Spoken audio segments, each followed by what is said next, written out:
کر، اپنا محبوب بنا کر، اپنا مطلوب بنا کر، اپنا چہیتا بنا کر، اپنا پیارا بنا کر، اپنی قدرت کا شاہکار بنا کر، اپنے جلووں کا آئینہ بنا کر، اپنے حسن کا آئینہ بنا کر کسی کو ربیع الاول کی 12 تاریخ کو زمین پہ اٹھاتا ہے اور پھر اس کے بازوؤں میں اتنی قوت دیتا ہے کہ وہ اشارہ کرتا ہے تو اس کے اشارے سے چاند کے ٹکڑے ہو جاتے ہیں.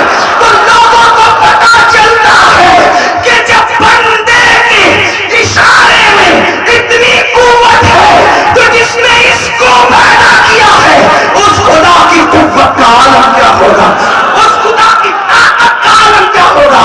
وہ وہی ہے جسے اللہ کہتے ہیں، جسے معبود کہتے ہیں. اللہ اکبر، وہ رب محمد ہے. آپ سمجھے اللہ کی طاقت کیا ہے، اللہ کی قوت کیا ہے. میں ابھی اللہ کی طاقت اور قوت میرا عنوان نہیں، حالانکہ میرے عزیز بھائی شرف بھائی مجھ سے فرمائش کرتے ہیں کہ جب تو آتا ہے تو یہ پڑھا کر، لیکن میں آپ کے سامنے کچھ اور پیش کرنا چاہتا ہوں.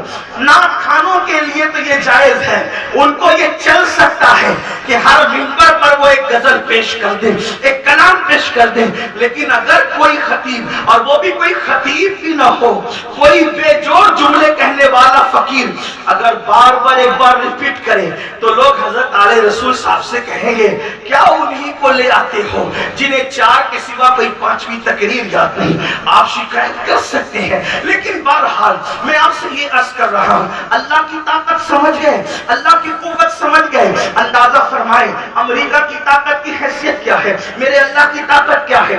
اللہ اکبر.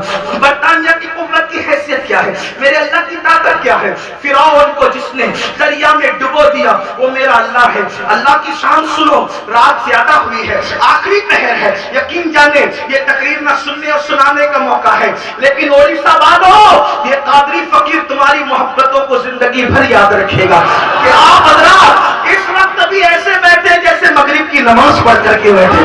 یہ آپ کے جذبات سے اللہ سلامت رکھے. لیکن توجہ فرمائے، اللہ کی طاقت کا اندازہ کوئی کر سکتا ہے، اللہ کی قوت کا اندازہ کوئی کر سکتا ہے. اللہ کتنی طاقت والا ہے. جو فرعون کو دریا میں غرق کر دے وہ اللہ ہے، جو نمرود کو لنگڑے مچھر سے ہلاک کر دے وہ اللہ ہے، جو شداد اپنی خود ساختہ جنت بنائے اس کی جنت میں اس کو داخل ہونے سے پہلے جو اللہ مار ڈالے وہ میرے اللہ کی طاقت ہے. اللہ کی طاقت کیا ہے؟ اگر وہ کسی کی نس دبا دے آدمی پاگل ہو جائے، کمر کی نس دبا دے آدمی چلنے پھرنے سے مجبور ہو جائے. نہیں دیکھتے اللہ کے بندوں، نہیں دیکھتے.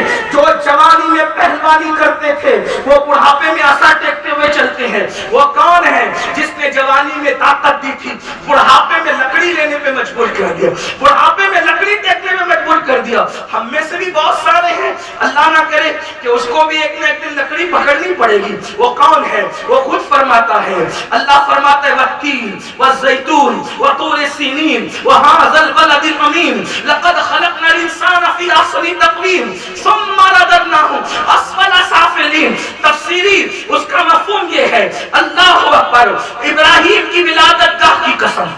تفسیری اس کا مفہوم یہ ہے، ابراہیم علیہ السلام کی ولادت گاہ کی قسم، موسیٰ کی ولادت گاہ کی قسم، عیسیٰ کی ولادت گاہ کی قسم، محمد الرسول اللہ کی ولادت گاہ کی قسم. 4 نبیوں کی ولادت گاہ کی قسم قرآن اٹھاتا ہے اور اس کے بعد کہتا ہے لقد خلقنا الانسان فی احسن تقویم. ہم نے انسان کو بہت خوبصورت بنایا، لیکن انسان جب اپنی اوقات میں نہ رہا، انسان نے اللہ کے غضب کو چیلنج کیا، انسان نے اللہ کی نافرمانیاں کی، انسان نے اللہ کی نافرمانیاں کی، دین کے قانون کو پیٹ کے پیچھے ڈالا، تو پھر قرآن کہتا ہے خوبصورت بنایا انسان کو. ایک تفسیری قول یہ بھی ہے، یعنی اللہ نے انسان کو جوانی عطا کی اور پھر کہتا ہے جب انسان بگڑ گیا، اللہ کی نافرمانی کر گیا، خدا کی نافرمانی میں ڈوب گیا، ثم رددناه اسفل سافلین، پھر ہم نے اس کو بڑھاپے کے گڑھے میں ڈھکیل دیا، یعنی جوانی سے اس کو بڑھاپے میں ڈال دیا. آپ کہیں گے کیا کوئی ایسا بھی ہے اس کو بڑھاپا نہیں آتا؟ میں نے کہا اللہ کی عزت کی قسم، اگر انسان اللہ کی سچے طور پہ فرما برداری کرے، بال سفید ہوتے مگر بڑھاپا نہیں آتا، عمر 58 سے زیادہ ہو جاتی ہے، 70 سے زیادہ ہو جاتی ہے، مگر بڑھاپا نہیں آتا. یہ ایک الگ عنوان ہے. لیکن بات یہ کر رہا تھا اللہ کی طاقت کیا ہے، اللہ کی قوت کیا ہے جو پہاڑوں کو ریزہ ریزہ کر دے، جو ذرے کو پہاڑ بنا دے، پہاڑ کو ذرہ بنا دے، قطرے کو سمندر کر دے، سمندر کو قطرہ کر دے،